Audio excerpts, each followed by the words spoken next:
Hello friends, welcome to my channel. तो आज के सेशन में हम लोग डिस्कस करने वाले हैं एडुटेरिया का बिहार दरोगा प्रीलिम टेस्ट के लिए प्रैक्टिस सेट नंबर 5, जो कि एडुटेरिया पब्लिकेशन ने यह प्रैक्टिस सेट को निकाला है। यह एक वॉल्यूम 1 बुक है जिसमें आपको टोटल 15 प्रैक्टिस सेट दिए गए हैं।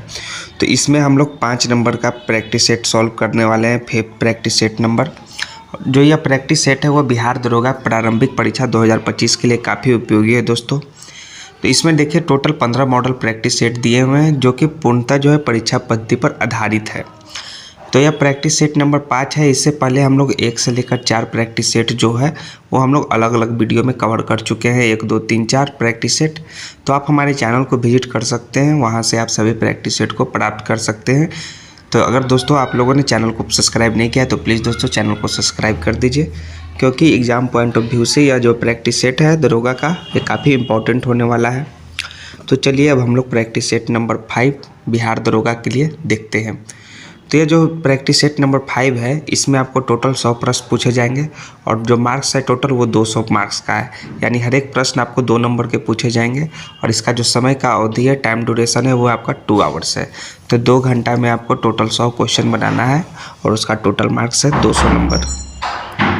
तो चलिए प्रश्न नंबर पहला देखते हैं टेस्ट सीरीज नंबर 5 का। तो पहला प्रश्न क्या है कि अमृत धरोहर योजना का संबंध निम्न में से किससे है। तो यह जो अमृत धरोहर योजना है उसका संबंध है आर्द्र भूमि से दोस्तों। तो आर्द्र भूमि यानी ऑप्शन नंबर इसका 1 करेक्ट आंसर हो जाएगा। और इसका जो उद्देश्य है वो है कि आर्द्र भूमियों को संरक्षित करना है तथा इको टूरिज्म को जो है बढ़ावा देना है। किसको? इको टूरिज्म को।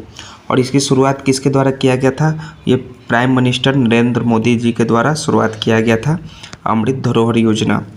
तो चलिए ऑप्शन नंबर ए इसका करेक्ट आंसर हो जाएगा, आर्द्र भूमि से संबंधित है। दूसरा नंबर प्रश्न है कि किसी देश में जीवन स्तर प्रतिबिंब होता है। तो जो किसी देश में जीवन स्तर प्रतिबिंब होता है प्रति व्यक्ति सकल घरेलू उत्पाद से प्रतिबिंब होता है। तो इसका करेक्ट आंसर हो जाएगा आपका ऑप्शन नंबर डी।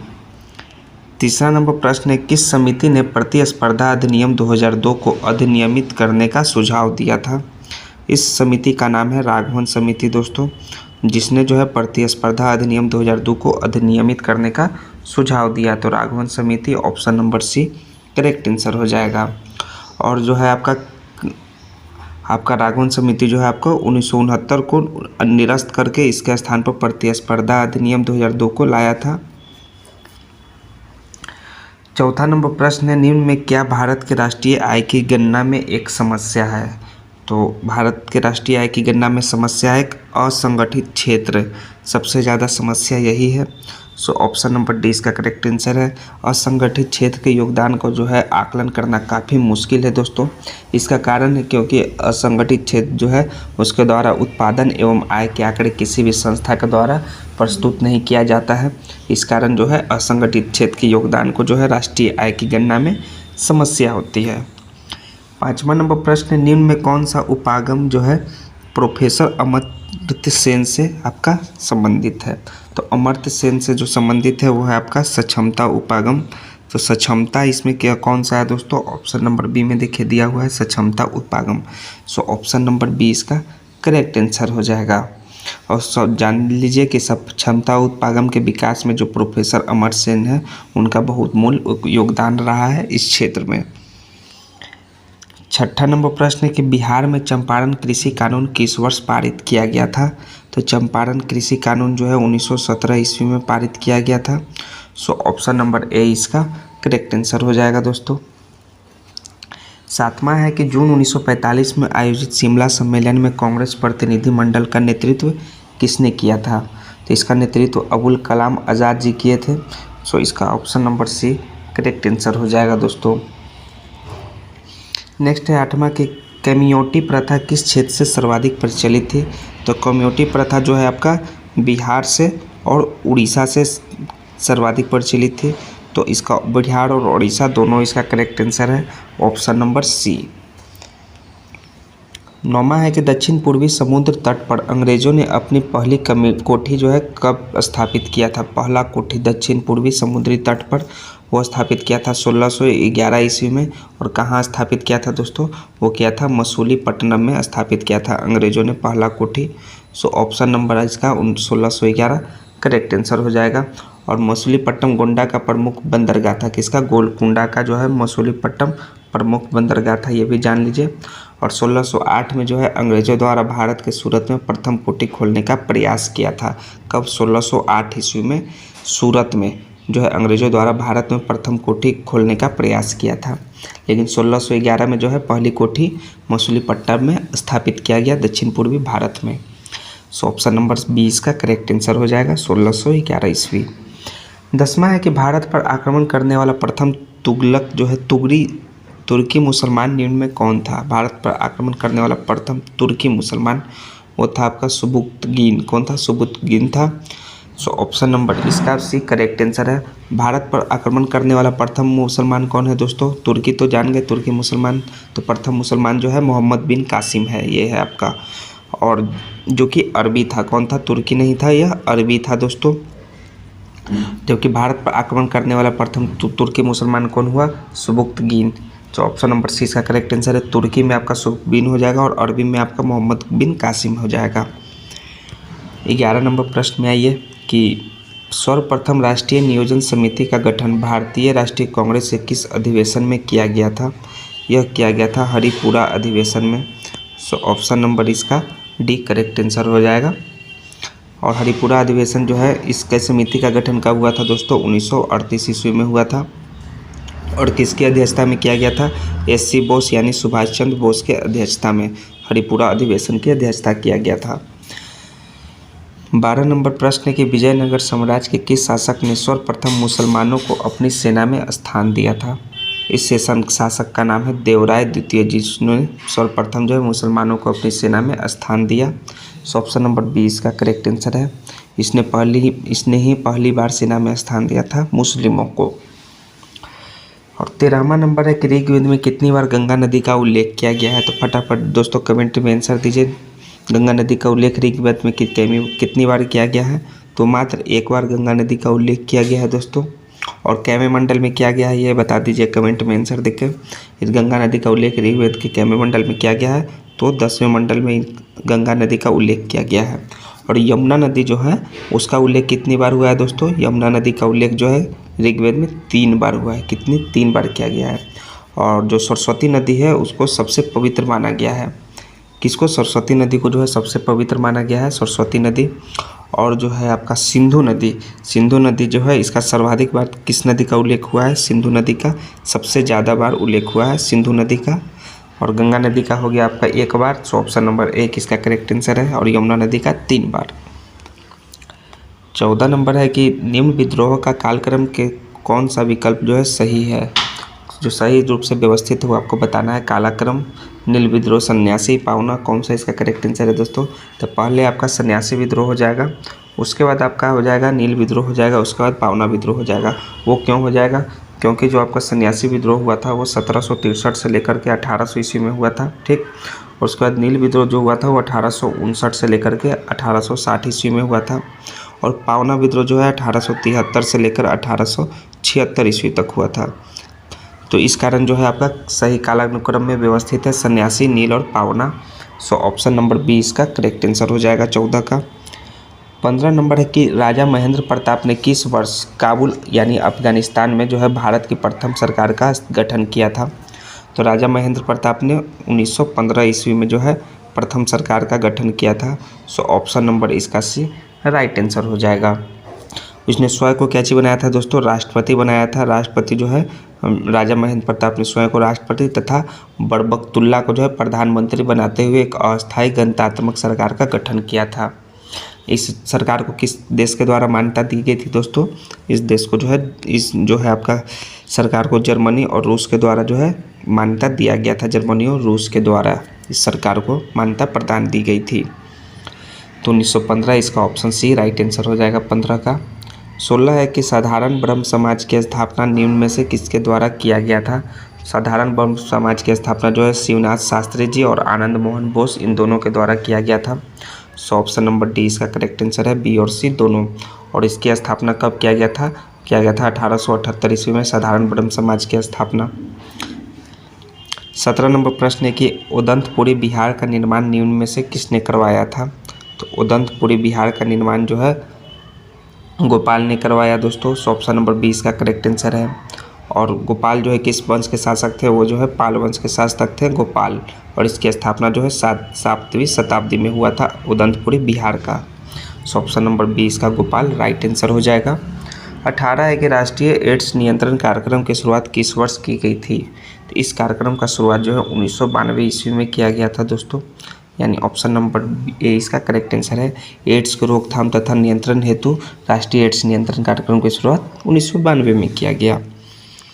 बार्क्स में स्थापित जो है साइरस तापीय रिएक्टर किस देश के सहयोग से स्थापित किया गया था। तो यह जो है आपके कनाडा देश के सहयोग से जो है स्थापित किया गया था। सो ऑप्शन नंबर सी इसका राइट आंसर हो जाएगा, कनाडा। जिसे कब सब स्थापित किया गया दोस्तों, इसे स्थापित किया गया था 1954 ईस्वी में कनाडा के सहयोग से। 20वां है कि सुपर कंडक्टर के आविष्कारक निम्न में कौन है। तो सुपर कंडक्टर के आविष्कारक है दोस्तों एच कामेरलिंग, यानी ऑप्शन नंबर ए इसका राइट आंसर हो जाएगा। और डैमलर जो है किसके आविष्कारक हैं दोस्तों, डैमलर जो है गैस इंजन के आविष्कारक हैं, ये जान लीजिए। तो डैमलर में आपका गैस इंजन हो गया। और आपका जेम्स पक्कल जो है मशीन गन के आविष्कारक हैं, ये मशीन गन आपका हो जाएगा। और आपका करेक्ट आंसर है एच कामेरलिंग जो सुपर कंडक्टर के आविष्कारक हैं। चलिए 21वां नंबर प्रश्न जो है कि डीपीए समाचार एजेंसी का संबंध किस देश से है। तो डीपीए समाचार एजेंसी का संबंध जो है जर्मनी देश से है। सो जर्मनी, यानी ऑप्शन नंबर इसका डी राइट आंसर हो जाएगा। और आपका जो है रूस से ना ही इटली और ना ही भारत, ये तीनों आपका फॉल्स आंसर है। सो option number D Germany correct answer है। और यूपीपी जो है वो किस देश का एजेंसी है दोस्तों, वो है पाकिस्तान का एजेंसी है यूपीपी, ये याद रखिएगा। और इरना जो है ईरान का समाचार एजेंसी है। 22वां है कि दुनिया का पुलिसमैन के नाम से निम्न में से किसे संबोधित किया जाता है। दुनिया का पुलिसमैन, इसके नाम से जो है सुरक्षा परिषद को संबोधित किया जाता है। सो ऑप्शन नंबर ए इसका करेक्ट आंसर है, सुरक्षा परिषद। राष्ट्रीय संयुक्त राष्ट्र के जो 6 प्रमुख हैं उसमें महासभा, सुरक्षा परिषद, आर्थिक सामाजिक परिषद, परिन्यास परिषद, अंतर्राष्ट्रीय न्यायालय और सचिवालय हैं दोस्तों। और महासभा को जो है दोस्तों विश्व की लघु संसद के नाम से भी संबोधित किया जाता है। किसको, महासभा को जो है लघु संसद के नाम से संबोधित किया जाता है, ये याद रखिएगा, ये की पॉइंट है आपका। महासभा जो है लघु संसद के नाम से। 23 नंबर है कि हाल ही में कौन सा जो अफ्रीकी देश है संयुक्त सुरक्षा परिषद में अस्थायी सदस्य के रूप में शामिल हुआ है।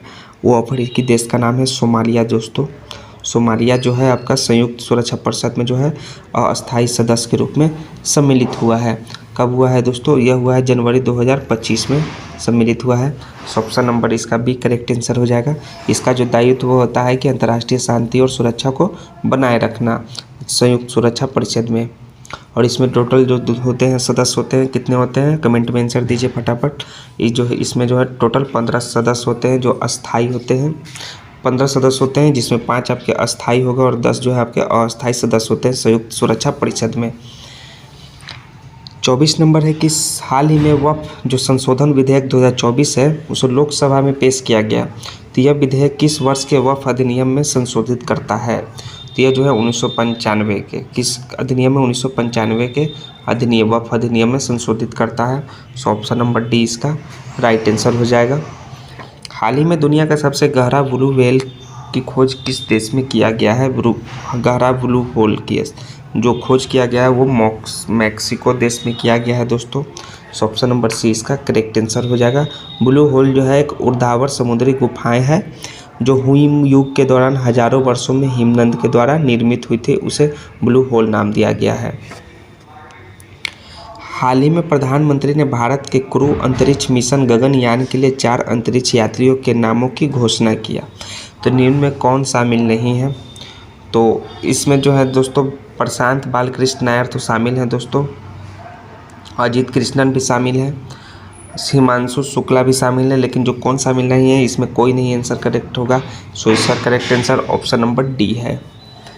चुनावी बॉन्ड योजना को किस बजट में पेश किया गया था। ये योजना को 2017-18 बजट में पेश किया गया था, चुनावी बॉन्ड योजना को। सो ऑप्शन नंबर इसका 17-18 ये इसका राइट आंसर है, और 2018 में जो है इसे लॉन्च किया गया। 28 नंबर है कि हाल ही में नई दिल्ली में आयोजित विश्व धरोहर समिति के 46वें सत्र में किस राज्य के चराइदेव मोइदम को यूनेस्को के संस्कृति धरोहर स्थल की सूची में शामिल करने का निर्णय लिया गया है। चराइदेव मोइदम को, तो यह जो है आपका असम देश का है दोस्तों। सो ऑप्शन नंबर असम राज्य का है। सो ऑप्शन नंबर इसका ए राइट आंसर है असम। 29 है कि प्रधानमंत्री नरेंद्र मोदी ने भारत की सबसे लंबी और सबसे बड़ी जो है गहरी सुरंग का उद्घाटन किया, उसका नाम क्या है? उसका नाम है ठाणे से बोरीवली ट्विन टनल। वह है भारत की सबसे लंबी शहरी सुरंग। सो ऑप्शन नंबर ए इसका करेक्ट आंसर हो जाएगा। इसकी जो सुरंग की लंबाई है वो है आपका 11.8 किलोमीटर इस सुरंग की लंबाई है दोस्तों, याद रखिए। सो ऑप्शन ए इसका Thane Borivali twin tunnel right answer है। हाल ही में मर्सर द्वारा जारी cost of living city ranking 2024 में भारत का कौन सा शहर भारत का सबसे महंगा शहर है? वो जो है मुंबई जो है भारत का सबसे महंगा शहर है दोस्तों। सो ऑप्शन नंबर इसका सी करेक्ट आंसर है। और सबसे 3 शीर्ष महंगे शहर कौन कौन है वो आपको कमेंट में आंसर देकर बताना है। तो पहला जो महंगा शहर है वो है आपका हांगकांग है, दूसरा जो है आपका वो है आपका सिंगापुर है, और तीसरा जो आपका है वो ज्यूरिख है। सबसे 20 का सबसे महंगा शहर, 3 सबसे शीर्ष में जो शहर है वो हांगकांग, सिंगापुर और ज्यूरिख है। और नई दिल्ली का जो रैंक है वो कैमा है दोस्तों, वो है 165वां रैंक है, नई दिल्ली का रैंक है। तो ऑप्शन नंबर इसका सी मुंबई जो है आपका राइट आंसर हो जाएगा। मुंबई जो है भारत का जो है शहर सबसे महंगा शहर है।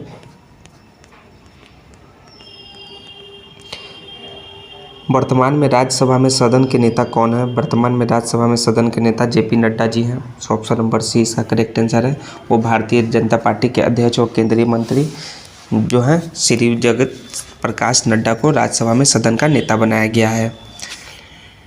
नेक्स्ट है, हाल ही में हुए चुनाव में कोई ईरान के नए राष्ट्रपति के रूप में निर्वाचित हुए हैं। तो कौन हुए हैं? वो हुए मसूद पेजिशकियान, जो ईरान के राष्ट्रपति के रूप में नियुक्त हुए हैं। सो ऑप्शन नंबर इसका एक करेक्ट आंसर हो जाएगा। नेक्स्ट है कि आर्थिक सर्वेक्षण 2023-24 के अनुसार भारत के जीडीपी में कितने प्रतिशत की वृद्धि हुई है? इसमें दोस्तों 8.2% की वृद्धि हुई है। सो ऑप्शन नंबर बी इसका करेक्ट आंसर हो जाएगा। भारत के नए विदेश सचिव के रूप में किसे नियुक्त किया गया है? तो नए सचिव के रूप में विक्रम मिश्री जी को नियुक्त किया गया है नए विदेश सचिव के रूप में। सो ऑप्शन नंबर ए इसका राइट आंसर हो जाएगा आपका ए विक्रम मिश्री। यह जो है आपके आईएफएस हैं 1985 बैच के आईएफएस अधिकारी हैं। ये किनके स्थान लेंगे दोस्तों? यह जो है विनय मोहन क्वात्रा जी का स्थान लेंगे, इनके जगह पे आएंगे आपके विक्रम मिश्री जी। सो ऑप्शन ए इसका राइट आंसर है। बिहार की कितनी महिलाओं को जो है पद्म पुरस्कार 2025 से सम्मानित किया जाएगा? तो इसमें 2 महिलाओं को जो है पद्म पुरस्कार से सम्मानित किया जाएगा। इसमें जो है आपको पहला जो है स्वर कोकिला के नाम से मशहूर स्वर शारदा सिन्हा जी को तथा सुजनी कला में निपुण निर्मला देवी जी को प्रदान किया जाएगा। तो जिसमें जो है स्वर शारदा सिन्हा है उनको पद्म विभूषण और निर्मला देवी को पद्मश्री से सम्मानित किया जाएगा। तो टोटल जो है बिहार की 2 महिलाओं को पद्म पुरस्कार से सम्मानित किया जा रहा है। प्रधानमंत्री श्री नरेंद्र मोदी को किस देश के सर्वोच्च सम्मान Order of Saint Andrew the Apostle से सम्मानित किया गया है? वो जो है आपका रूस देश का। कौन सा? रूस देश का जो सर्वोच्च सम्मान है, सर्वश्रेष्ठ सम्मान है, इसे जो है श्री नरेंद्र मोदी जी को सम्मानित किया गया है। सो ऑप्शन नंबर डी इसका करेक्ट आंसर है। और यह सम्मान पाने वाले जो है नरेंद्र मोदी पहले भारतीय प्रधानमंत्री हैं, और इसे जो है राष्ट्रपति व्लादिमीर पुतिन द्वारा दिया गया है नरेंद्र मोदी जी को रूस के यात्रा के दौरान, Order of Saint Andrew the Apostle. Next है 37 की रिम पैक 2024 का आयोजन किस देश में किया गया है? इसका आयोजन जो है आपका यूएसए में किया गया है, यानी संयुक्त राज्य अमेरिका, यूएसए इसका करेक्ट आंसर हो जाएगा आपका। और इसमें जो है आईएनएस शिवालिक जो है भारत का भाग लिया था। कौन? आईएनएस शिवालिक जो है वो भाग लिया था भारत की तरफ से, और इसकी मेज़बानी जो है हमेशा अमेरिका के द्वारा की जाती है। 38 है कि भारतीय क्रिकेट टीम के मुख्य कोच के रूप में किसे नियुक्त किया गया है? इसे जो है गौतम गंभीर जी को जो है नियुक्त किया गया है भारतीय टीम के मुख्य कोच के रूप में। सो ऑप्शन नंबर डी इसका करेक्ट आंसर हो जाएगा। और इनका कार्यकाल जो होगा वो दिसंबर 2027 तक होगा, ये आप याद रखिए। और इससे पहले कौन थे? वो राहुल द्रविड़ थे, बिफोर थे किनसे? वो गौतम गंभीर से पहले राहुल द्रविड़ थे मुख्य कोच। 39 है कि पेरिस ओलंपिक 2024 में भारत का पहला पदक किसने जीता? तो हम लोग सभी जानते हैं भारत का पहला पदक जो है पेरिस ओलंपिक में मनु भाकर ने जीता। और पेरिस ओलंपिक कैमा हो रहा था? वो हो रहा था 33वां दोस्तों, यहाँ पे याद रख लिए, जो 33वां ग्रीष्मकालीन ओलंपिक हो रहा था। और ये कहाँ हो रहा था? वो पेरिस यानी कि फ्रांस में हो रहा था, ठीक। और पहला जो पदक जीता वो मनु भाकर ने जीता। किस चीज़ में जीता? वो जीता 10 मीटर एयर राइफल में जीता। किसमें? 10 मीटर एयर स्पर्धा में जीता। और कौन सा पदक जीता? वो जीता था कांस्य पदक जीता था। पहला पदक कांस्य पदक था, मनु भाकर ने जीता। और 10 मीटर एयर पिस्टल जो है मिक्स्ड में मनु भाकर ने, साथ ही सरबजोत सिंह के साथ भी कांस्य पदक जीता, ठीक। और अगला कब होगा आपका ओलंपिक होगा? वो होगा आपका 2028 में होगा, जो कि आपका 34वां होगा ग्रीष्मकालीन ओलंपिक। और यह कहाँ होगा? ये होगा आपका लॉस एंजल्स में। ये भी आप याद रख लिए इसके साथ ये सभी फैक्ट्स। अगला 2028 का 34वां जो ओलंपिक है वो लॉस एंजल्स में होने वाला है। माउंट किलिंजारो पर राष्ट्रीय ध्वज जो है भारत का फहराने वाले एशिया के पहले युवा पर्वतारोही कौन बने हैं? भारतीय राष्ट्रीय ध्वज जो फहराने वाले हैं तेगवीर किंग है। तेगवीर सिंह यानी ऑप्शन नंबर ए इसका करेक्ट आंसर हो जाएगा। तेगवीर सिंह ने 5 साल की उम्र में अफ्रीका के सबसे ऊंचे पर्वत माउंट किलिंजारो पर चढ़ने वाले सबसे युवा पर्वतारोही बने हैं। कितने? 5 साल की उम्र में, याद रखिए 5 साल। और ये जो है कहाँ के निवासी हैं? वो पंजाब के निवासी हैं, भारत के पंजाब राज्य के निवासी हैं। सो तेगवीर सिंह इसका ए राइट आंसर हो गया। आगामी महिला एशियाई चैंपियंस ट्रॉफी 2024 का आयोजन भारत के किस राज्य में होगा? वो भारत के बिहार राज्य में होगा दोस्तों। आगामी जो महिला एशियाई चैंपियंस ट्रॉफी 2024 का आयोजन तो बिहार राज्य यानी ऑप्शन नंबर ए इसका करेक्ट आंसर हो जाएगा दोस्तों।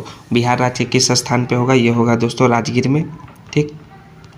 पहली बार कोई अंतर्राष्ट्रीय टूर्नामेंट का जो है आयोजन बिहार में किया जा रहा है। इससे पहले कहाँ हुआ था दोस्तों? इससे पहले जो है आपका झारखंड में हुआ था, यही याद रखिएगा। नेक्स्ट है 42 के हाल ही में रेलवे बोर्ड का अध्यक्ष किसे नियुक्त किया गया है? रेलवे बोर्ड का अध्यक्ष जो है सतीश कुमार जी को नियुक्त किया गया है। सो ऑप्शन नंबर डी इसका करेक्ट आंसर है। इन्होंने कब अपना पदभार ग्रहण किया था? वो 1 सितंबर को 2024 को अपना पदभार ग्रहण किया था। सो सतीश कुमार इसका राइट आंसर हो जाएगा, ऑप्शन नंबर डी। 43 नंबर प्रश्न क्या है? कि किसी कार्य को करने का संकल्प करना मुहावरे का सही अर्थ। तो चलिए हिंदी व्याकरण से रिलेटेड ये सभी प्रश्न आ गए हिंदी व्याकरण से। तो सही अर्थ बताइए। किसी कार्य को करने का संकल्प करना, इसे कहते हैं बीड़ा उठाना। इस मुहावरे का सही अर्थ है बीड़ा उठाना। सो इसका राइट आंसर हो जाएगा ऑप्शन नंबर ए। नेक्स्ट है 44 की संसारिक का शुद्ध रूप क्या है? जो है आपका संसारिक लिखा हुआ है वो सही किस प्रकार से लिखाएगा? वो लिखाएगा आपका संसारिक इस तरीके से दोस्तों। सो इसका शुद्ध रूप जो है आपका संसारिक इस तरीके से है, ऑप्शन नंबर ए इसका राइट आंसर हो जाएगा संसारिक। निरोग का संधि विच्छेद क्या होगा? निरोग का संधि विच्छेद होगा दोस्तों निह जो रोग होगा। तो निह जो रोग जिनका भी है वो करेक्ट आंसर हो जाएगा, ऑप्शन नंबर बी निरोग। नीरस का भी दोस्तों निह जो रस होगा आपका, ये भी याद रखिएगा। वर्णों का सार्थक समूह क्या कहलाता है?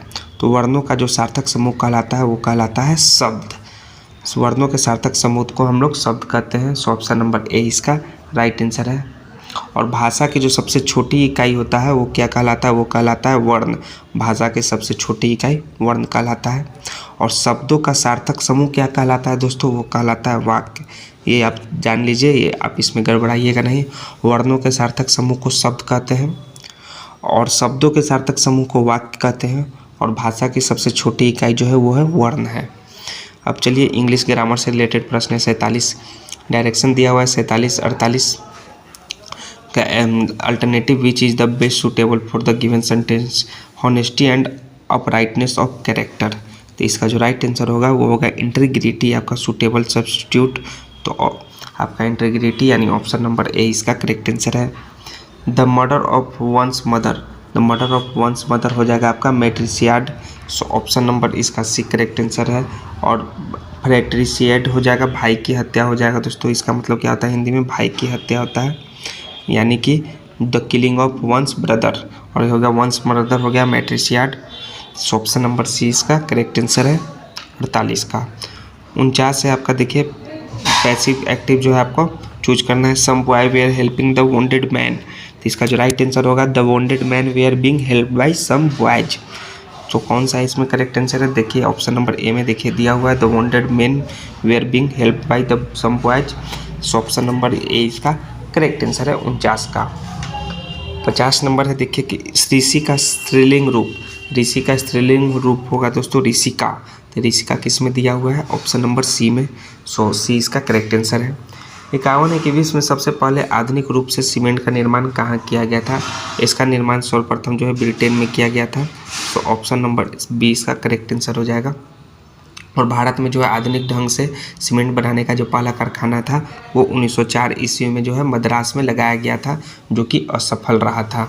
और ये जो है ब्रिटेन में कब हुआ था? वो हुआ था 1824 ईस्वी में आधुनिक रूप से सीमेंट का निर्माण ब्रिटेन में। सो ऑप्शन नंबर 20 का करेक्ट आंसर हो जाएगा। तो चलिए 52 नंबर प्रश्न क्या है कि पश्चिमी घाट के निम्न दर्रे को जो है दक्षिण से उत्तर की ओर सजाना है आपको। तो थाल घाट, पाल घाट, भोर घाट या सिनकोटा घाट। तो जो पहले जो है आपका दक्षिण से उत्तर की ओर, तो पहले आएगा आपका सिनकोटा घाट आ जाएगा, उसके बाद आपका पाल घाट आ जाएगा, उसके बाद आपका आ जाएगा भोर घाट आ जाएगा, उसके बाद थाल घाट आ जाएगा।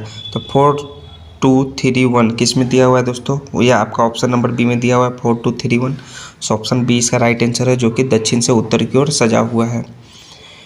52 के बाद चलिए 53 नंबर प्रश्न है कि विश्व में कितने ऐसे भू अवस्थित देश हैं जो दोहरे भू अवस्थित हैं? ठीक, जो दोहरे भू अवस्थित हैं, कितने ऐसे भू अवस्थित देश हैं? इसमें जो है 2 ऐसे देश थे। कितने? 2 देश हैं।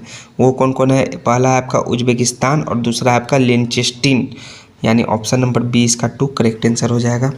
निम्नलिखित में से कौन सा झील जो है केवल संयुक्त राज्य अमेरिका यूएसए में स्थित है? ये जो है आपका मिशिगन झील जो है केवल यूएसए में स्थित है, मिशिगन झील। सो ऑप्शन नंबर ए इसका करेक्ट आंसर है दोस्तों। जबकि जो सुपीरियर झील, इरी झील और हरून झील है, ये तीनों जो है दोस्तों आपका संयुक्त राज्य अमेरिका के साथ साथ ये आपका कनाडा में भी स्थित है। ठीक है, किसमें? यूएसए के साथ साथ कनाडा में स्थित है। सो ये तीनों आपका सही आंसर नहीं होगा, मिशिगन इसका राइट आंसर हो जाएगा, ऑप्शन ए। 55 है कि उष्णकटिबंधीय जलवायु वाली घास एवं वनस्पति क्या कहलाती है? वो कहलाती है आपका ट्रोपोफाइट कहलाती है, उष्णकटिबंधीय जलवायु वाली घास एवं वनस्पति। तो ट्रोपोफाइट यानी ऑप्शन नंबर सी इसका करेक्ट आंसर हो जाएगा। नमकीन क्षेत्रों में पाई जाने वाली वनस्पति को क्या कहते हैं? फटाफट कमेंट में आंसर दीजिए दोस्तों। नमकीन क्षेत्रों में पाई जाने वाली वनस्पति को हम लोग कहते हैं हेलोफाइट, याद रखिएगा हेलोफाइट। और कड़ी चट्टानों पर उगने वाली वनस्पति को क्या कहते हैं? उसे कहते हैं लिथोफाइट। ठीक, ये याद रखिए, लिथो और ये हेलो। और जो है उष्णकटिबंधीय जलवायु वाली घास एवं वनस्पति को हम लोग कहते हैं ट्रोपोफाइट। ऑप्शन सी करेक्ट आंसर है। 56 है कि कोरियोलिस बल का प्रभाव न्यूनतम कहाँ होता है? कोरियोलिस बल का प्रभाव जो न्यूनतम होता है वो विषुवत रेखा पर होता है। सो ऑप्शन नंबर सी इसका राइट आंसर हो जाएगा। विश्व की सबसे अधिक सक्रिय ज्वालामुखी कौन सा है? उसका नाम है किलायु, जो है विश्व का सबसे, तो किलायु जो है आपका विश्व का सबसे अधिक सक्रिय ज्वालामुखी है। तो ऑप्शन नंबर ए इसका करेक्ट आंसर हो जाएगा दोस्तों। यह कहाँ पर स्थित है दोस्तों? ये यूएसए, जो हवाई द्वीप है यूएसए, उस पर स्थित है। और वर्तमान में सक्रिय ज्वालामुखी की संख्या लगभग कितना है दोस्तों? वो है टोटल 500 लगभग है। सो ऑप्शन नंबर ए इसका करेक्ट आंसर है। निम्नलिखित में से कौन सा ग्रह जो है अपनी धुरी पर चक्कर लगाने में सबसे कम समय लगाता है? उस ग्रह का नाम है बृहस्पति ग्रह। सो ऑप्शन नंबर सी इसका राइट आंसर हो जाएगा। जो है बृहस्पति ग्रह जो है सौरमंडल का सबसे बड़ा ग्रह है और इसे अपने धुरी पर चक्कर लगाने में लगभग जो है 10 घंटे का समय लगता है। कितना? 10 घंटे का समय लगता है। और इस ग्रह को जो है सूर्य की परिक्रमा करने में जो है 12 वर्ष का समय लगता है। याद रखिए, इस ग्रह का एक उपग्रह है जिसका नाम है गैनीमेड, जो है पीले रंग का है, जो सभी उपग्रहों में सबसे बड़ा है। तो ऑप्शन सी इसका करेक्ट आंसर है। भारत सरकार द्वारा जल प्रदूषण को रोकने के लिए किस वर्ष जो है जल प्रदूषण नियंत्रण अधिनियम पारित किया गया था? यह किया गया था 1974 ईस्वी में पारित। सो ऑप्शन नंबर बी इसका राइट आंसर है। नेक्स्ट है आपका सासाकावा पुरस्कार निम्नलिखित में से किस संस्था या संगठन द्वारा प्रदान किया जाता है? यह प्रदान किया जाता है यूएनईपी के द्वारा। इसका जो आपका फुल फॉर्म यूएनईपी संयुक्त राष्ट्र पर्यावरण कार्यक्रम। सो ऑप्शन नंबर डी इसका करेक्ट आंसर हो जाएगा दोस्तों। इसके तहत जो है आपका $50,000 की जो है राशि प्रदान किया जाता है। कितने? $50,000 की। 61 है कि सर्वोच्च न्यायालय के अपीलीय क्षेत्राधिकार के अंतर्गत कितने प्रकार के प्रकरण आते हैं?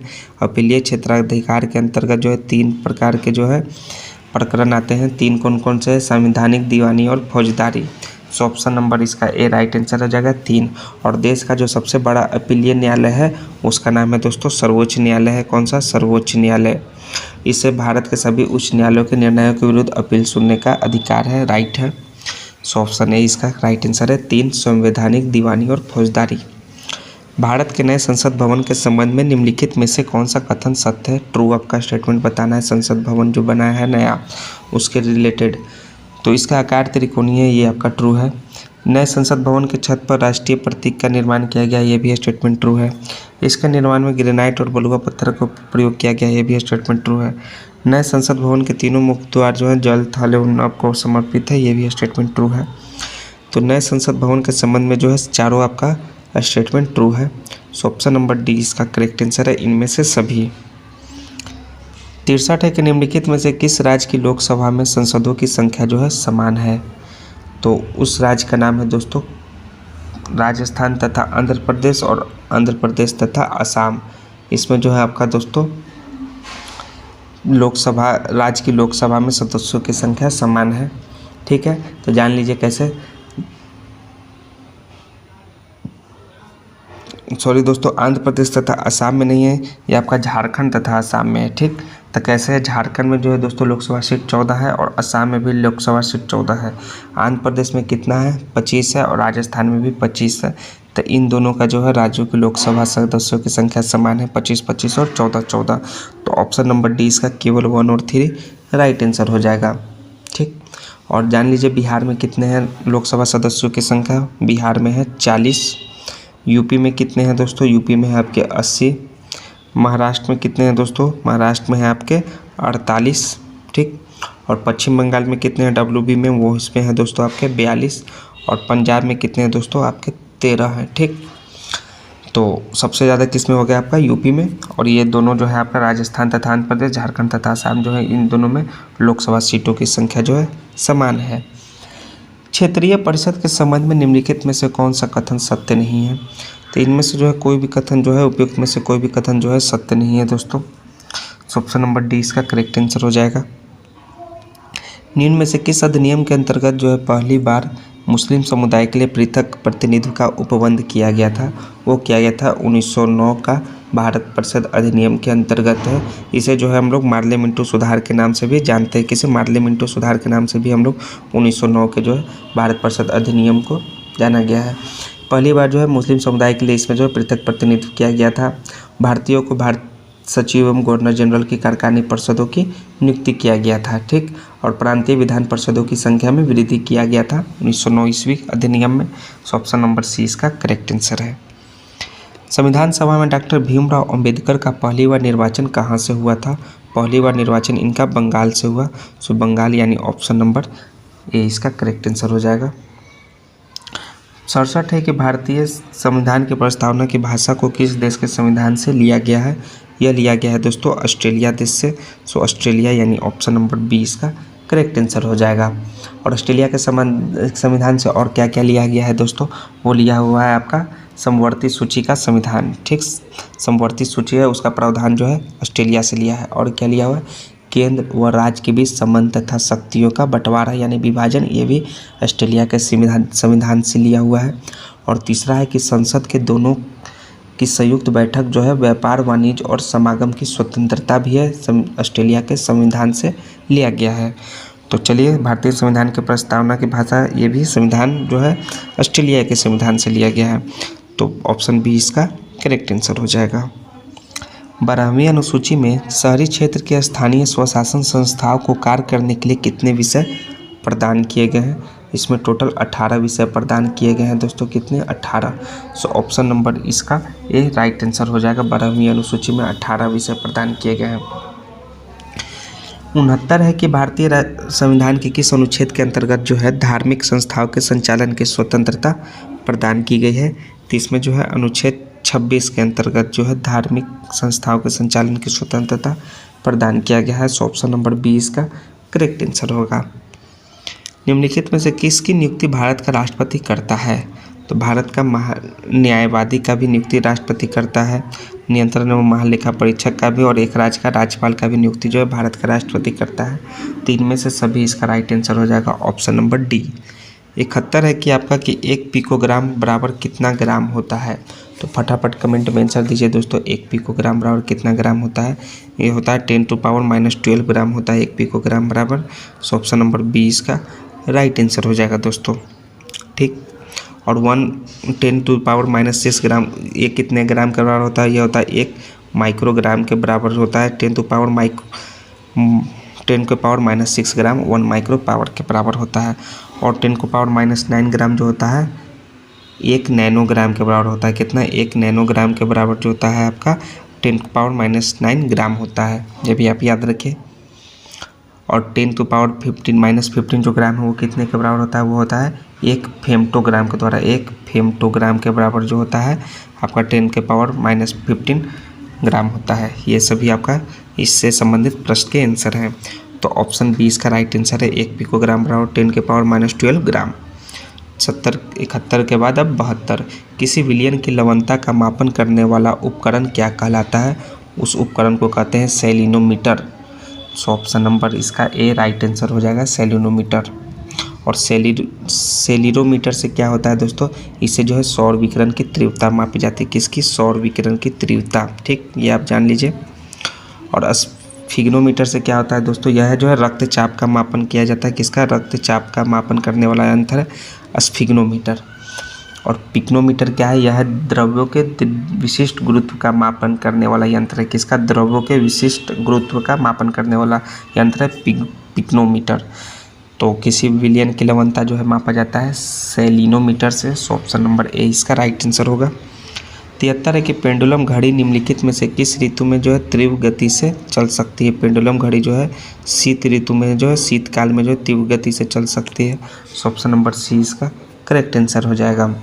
चलने का कारण है कि आवर्त पथ तथा आवर्तकाल घट जाता है, जबकि ग्रीष्मकाल में इसका आवर्त पथ तथा आवर्तकाल बढ़ जाता है।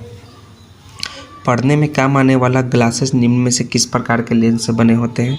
तो यह जो है उत्तल लेंस से बने होते हैं। जो पढ़ने में काम आने वाला ग्लासेस होता है उत्तल लेंस। ऑप्शन नंबर ए इसका करेक्ट आंसर हो जाएगा। उत्तल लेंस जो है केंद्र पर मोटा होता है, परंतु किनारों पर कैसा होता है? पतला होता है। और उत्तल लेंस को हम लोग किस नाम से भी लेंस से भी जानते हैं? इसे हम लोग अभिसारी लेंस के नाम से भी जानते हैं उत्तल लेंस को। ठीक, यह जो है लेंस दूरदृष्टि दोष के निवारण हेतु प्रयुक्त होता है, ये भी जान लीजिए।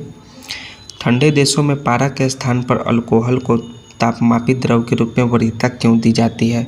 तो इसके कारण है कि अल्कोहल का जो द्रव्यांक जो होता है वो निम्नतर होता है। इस कारण जो है ठंडे देशों में जो है पारा के स्थान पर अल्कोहल को तापमापित द्रव के रूप में वरीयता दी जाती है। निम्नलिखित में से किस तरंग की लंबाई जो है सर्वाधिक होती है? तो होती है माइक्रोवेव की जो है तरंग की लंबाई जो है सर्वाधिक होती है। सो ऑप्शन नंबर ए इसका करेक्ट आंसर हो जाएगा। नेक्स्ट है 77 की निम्नलिखित में से किसका प्रयोग परमाणु ईंधन श्रेणी में नहीं आता है? किसका प्रयोग परमाणु ईंधन श्रेणी में? वो है आपका कैडमियम का जो प्रयोग जो है नहीं आता है। सो ऑप्शन नंबर डी इसका करेक्ट आंसर हो जाएगा। कैडमियम जो है रेडियो एक्टिव तत्व नहीं है, इस कारण जो है परमाणु ईंधन श्रेणी में नहीं आता है। निम्नलिखित में से किस रसायन का प्रयोग कृत्रिम बादल बनाने के लिए प्रयुक्त किया जाता है? उसका नाम है सिल्वर आयोडाइड। सिल्वर आयोडाइड का जो प्रयोग जो है कृत्रिम बादल बनाने के रूप में प्रयोग किया जाता है। सो ऑप्शन नंबर डी इसका करेक्ट आंसर हो जाएगा। 79 है कि लौंग के तेल का निम्नलिखित में से एक प्रमुख घटक है? तो लौंग के तेल यानी कि क्लोव्स ऑयल का प्रमुख घटक है यूजेनॉल। यूजेनॉल जो यानी ऑप्शन नंबर बी इसका करेक्ट आंसर हो जाएगा। और लौंग के तेल का प्रयोग किस में होता है? इसका प्रयोग होता है उपयोग सौंदर्य प्रसाधन, साबुन तथा टूथपेस्ट के निर्माण में। और लौंग का तेल का उत्पादन कहाँ होता है दोस्तों? फटाफट कमेंट में आंसर दीजिए। इसका उत्पादन होता है दोस्तों मेडागास्कर में। और कहाँ होता है? इंडोनेशिया में होता है। मेडागास्कर और इंडोनेशिया। ठीक, याद रखिएगा। बायोगैस में मुख्यतः कौन सी गैस होती है? 80 नंबर प्रश्न। इसमें मुख्यतः कार्बन डाइऑक्साइड तथा मीथेन गैस होती है, हम लोग सभी जानते हैं। सो ऑप्शन नंबर डी इसका राइट आंसर हो जाएगा। मीथेन की मात्रा जो होती है बायोगैस में कितनी होती है दोस्तों? 50 से 75% तक होती है मीथेन की मात्रा। इसमें बहुत कम मात्रा में जो है हाइड्रोजन सल्फाइड होता है, बहुत ही कम मात्रा में। निम्नलिखित में से कौन सा स्टेटमेंट ट्रू है, कथन सत्य है, ये आपको बताना है। तो टेफ्लॉन तथा डिक्रोन बहुलक है, ये सही है। और प्राकृतिक रबर क्लोरोप्रीन है, नहीं दोस्तों, प्राकृतिक रबर जो है आपका आइसोप्रीन है। कौन सा है? आइसोप्रीन है। सो यह जो आपका गलत हो जाएगा। और नियोप्रीन जो है संश्लेषित रबर है, ये भी सही है। सो 1 और 3 दोनों जो है सत्य कथन है। तो ऑप्शन नंबर इसका बी करेक्ट आंसर है, केवल 1 तथा 3। 81 के बाद चलिए 82 नंबर प्रश्न क्या है विरंजक चूर्ण के संबंध में निम्नलिखित में से कौन सा स्टेटमेंट असत्य है यानी कि फॉल्स है, गलत है, वो बताना है। तो विरंजक चूर्ण जो है जल में अत्यधिक विलय होता है, ये जो है आपका स्टेटमेंट फॉल्स है दोस्तों। सो ऑप्शन नंबर ए इसका करेक्ट आंसर हो जाएगा। इस विरंजक चूर्ण को हम लोग ब्लीचिंग पाउडर भी कहते हैं दोस्तों। किस ब्लीचिंग पाउडर, यह जो है हल्के पीले रंग का एक चूर्ण होता है और इससे जो है क्लोरीन की तीव्र गंध निकलती रहती है। किसकी? क्लोरीन की। 83 नंबर है कि वनस्पति तेलों के हाइड्रोजनीकरण के निम्नलिखित में से किस उत्प्रेरकों का उपयोग किया जाता है। तो किस उत्प्रेरक का प्रयोग किया जाता है? किया जाता है निकेल का प्रयोग, निकेल यानी कि Na का प्रयोग। सो ऑप्शन नंबर ए इसका करेक्ट आंसर होगा। निम्नलिखित में से कौन सा कैल्शियम का अयस्क है? तो कैल्साइट तो है ही दोस्तों, फॉस्फाइट, फ्लोराइट भी है और फ्लोरोस्पार भी है और कैल्साइट, तीनों है दोस्तों, यानी इनमें से सभी जो है कैल्शियम का अयस्क है। तो ऑप्शन डी इसका करेक्ट आंसर होगा। अम्ल कण OC के 2 धन आवेश होते हैं, इसका द्रव्यमान लगभग किसके बराबर होता है? इसका द्रव्यमान जो है हीलियम के एक परमाणु के नाभिक के बराबर होता है, अल्फा कण। सो ऑप्शन नंबर इसका बी इसका करेक्ट आंसर होगा। 86 के निम्नलिखित पदार्थों में कौन सा पदार्थ जो है खाने की वस्तुओं के परिरक्षण में प्रयोग किया जाता है? उसका नाम है सोडियम बेंजोएट। किसका? बेंजोएट जो है इसको खाद्य पदार्थों जो है उसको खाने की वस्तुओं के परिरक्षण में प्रयोग किया जाता है। सो ऑप्शन नंबर इसका डी राइट आंसर हो जाएगा। सोडियम बेंजोएट जो है इसका रासायनिक सूत्र है आपका क्या है बताइए? NaC7H5O2 इसका रासायनिक सूत्र होता है। अपमार्जक यानी डिटर्जेंट क्या है? डिटर्जेंट जो है शोधन अभिकर्ता है दोस्तों। यह जो है साबुन से थोड़ा भिन्न सफाई वाल करने वाला पदार्थ है। सो ये इसका राइट आंसर हो जाएगा, शोधन अभिकर्ता, ऑप्शन नंबर बी। 88 के निम्नलिखित में से कौन सा सही सुमेलित नहीं है? तो जो है आपका उपभोक्ता परोपजीवी यह सही है, उत्पादक स्वजीवी ये भी सही है, गौण उपभोक्ता जो है तृणभक्षी नहीं होते दोस्तों, तृणभक्षी नहीं होते हैं। सो इसका करेक्ट आंसर हो जाएगा आपका ऑप्शन नंबर सी। बाकी विबंधक मृतोपजीवी ये भी सही है। हाइड्रोफोबिया निम्नलिखित में से किसके द्वारा होता है? तो हाइड्रोफोबिया जो है विषाणु के द्वारा होता है। सो ऑप्शन नंबर बी इसका करेक्ट आंसर है। और हाइड्रोफोबिया क्या होता है? यह होता है पानी से लगने वाला डर होता है दोस्तों, पानी से लगने वाला डर, पानी से, वाटर से। और हाइड्रोफोबिया जो है रेबीज का पुराना नाम है। किसका? रेबीज का। निम्नलिखित में से कौन सा जो है पादप उत्पाद है? 90 नंबर प्रश्न देखिए। तो कपूर पादप उत्पाद है, चिकोरी यानी कासनी भी पादप उत्पाद है और वनीला भी पादप उत्पाद है, यानी इनमें से सभी इसका राइट आंसर डी हो जाएगा, सभी जो है पादप उत्पाद है। 91 के पौधों में अर्धसूत्री विभाजन के अध्ययन के लिए सबसे उपयुक्त भाग क्या होता है? सबसे उपयुक्त भाग होता है परागकोश, पौधों में अर्धसूत्री विभाजन के लिए। सो ऑप्शन नंबर डी इसका करेक्ट आंसर कर दे रहे हैं, डी। चलिए 91 के बाद 92 नंबर प्रश्न है, निम्नलिखित में से कौन सा तत्व जो है पौधों के विकास के लिए आवश्यक नहीं है, वो आपको बताना है। तो मैग्नीशियम आवश्यक है, पोटेशियम आवश्यक है, कैल्शियम आवश्यक है, जो कि सोडियम Na जो है आवश्यक नहीं है पौधों के विकास के लिए। सो ऑप्शन नंबर ए इसका करेक्ट आंसर है। पौधे के विकास के लिए कुल 17 अनिवार्य तत्व हैं दोस्तों, जिसमें 9 जो है वो बृहत मात्रा में और 7 की जो आवश्यकता होती है वो सूक्ष्म मात्रा में होती है, यानी कि कम मात्रा में होती है। तो सोडियम की आवश्यकता नहीं है। सो option number A correct answer होगा। अग्नाशय को पाचक रस के उत्पादन के लिए उत्तेजित करने वाला हार्मोन निम्नलिखित में से कौन सा है? उसे कहते हैं सिक्रेटिन। सिक्रेटिन जो है वो जो है अग्नाशय को पाचक रस के उत्पादन के लिए उत्तेजित करने वाला हार्मोन है। सो ऑप्शन नंबर बी इसका करेक्ट आंसर हो जाएगा। जैसे जैसे मनुष्य वृद्ध होते हैं सामान्यतः उनके रक्तदाब पर क्या प्रभाव पड़ता है? तो रक्तचाप जो है आपका इंक्रीज हो जाता है, बढ़ जाता है दोस्तों। सो ऑप्शन नंबर ए इसका करेक्ट आंसर हो जाएगा। सामान्यतः रक्तदाब कितना होता है दोस्तों? 120/80 होता है, किंतु जो अधिक हो जाने पर जो है आपका रक्तचाप जो है उनके साथ बढ़ते जाता है, ब्लड प्रेशर। मानव शरीर में ऊतकों की निर्माण निम्नलिखित में से किससे होता है? ऊतकों के निर्माण मानव शरीर में वो होता है प्रोटीन से। प्रोटीन यानी ऑप्शन नंबर डी इसका करेक्ट आंसर हो जाएगा दोस्तों। और प्रोटीन जो है अमीन अम्लों का यौगिक है और जो प्रकृति में लगभग कितने 300 प्रकार के अमीनो अम्ल पाए जाते हैं, ठीक, कितने 300 प्रकार के लगभग। चलिए 96 नंबर प्रश्न जो है आपका मैथ से रिलेटेड है। तो आपका 96 से लेकर टोटल 100 प्रश्न तक आपके मैथ से रिलेटेड टोटल 5 प्रश्न होंगे। वो आपको कॉपी कलम लेकर घर पर बैठिए और इसे सॉल्व कीजिए दोस्तों, हम सिर्फ इसका आंसर बता देंगे। 96 है कि किसी निश्चित राशि पर 2 वर्ष में 8% की दर से साधारण ब्याज तथा चक्रवृद्धि ब्याज में अंतर जो है 2.56 रुपये है, तो वह राशि कितनी थी। तो अगर आप बना रहे हैं तो जिन लोगों का, जिन भाइयों का, जिन दोस्तों का राशि जो 400 रुपये आएगा उनका करेक्ट आंसर हो जाएगा 400। सो ऑप्शन नंबर ए में देखिए 400 रुपया दिया हुआ है, ऑप्शन ए राइट आंसर हो जाएगा। एक व्यापारी अपने सामान की कीमत जो है क्रय मूल्य से 20% अधिक अंकित करता है। वह ग्राहकों को बिल पर बट्टा देने के बाद भी 8% लाभ कमाता है, तो बट्टा की दर ज्ञात करें। तो आप लोग बट्टा की दर ज्ञात कीजिए दोस्तों कि कितना वो बट्टा की दर है उसका। तो जिन दोस्तों का जो है बट्टा का दर 10% आएगा, सॉल्व करने के बाद वीडियो को पॉज कीजिएगा, सॉल्व कीजिएगा। 10% जिनका भी आंसर आएगा उनका राइट आंसर हो जाएगा। सो ऑप्शन डी में देखिए 10% दिया हुआ है, ऑप्शन डी करेक्ट आंसर होगा। 98 है, वीडियो को पॉज कीजिए और पढ़िए कि यदि 6 क्रमवार विषय संख्या का औसत 48 है तो न्यूनतम तथा अधिकतम संख्याओं के बीच का अंतर क्या होगा। तो न्यूनतम तथा अधिकतम जो है बीच की संख्या का अंतर क्या होगा दोस्तों, वो होगा आपका 10 होगा। कितना, 10 होगा। तो जिनका भी 10 आ रहा है उनका राइट आंसर हो जाएगा। So option B 10 correct answer है। 99 है कि दो भाइयों की उम्र में अंतर जो है 8 वर्ष का है। कितना, 8 वर्ष है, तथा योग 10 वर्ष बाद जो है उनके उम्र का योग दुगना हो जाए तो छोटे भाई की वर्तमान उम्र क्या है। तो छोटे भाई का वर्तमान उम्र जो होगा 6 वर्ष होगा। कितना, 6 वर्ष। सो ऑप्शन नंबर सी इसका करेक्ट आंसर हो जाएगा।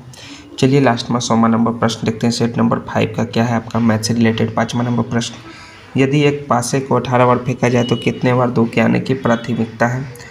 तो पासे के एक फेंक में 2 आने की प्राथमिकता जो हो जाएगा आपका 1 बार 6 हो जाएगा, तो 18 बार फेंकने आने की प्राथमिकता जो हो जाएगा आपका कितना हो जाएगा दोस्तों, हो जाएगा आपका 3 बार हो जाएगा। कितना, 3 बार।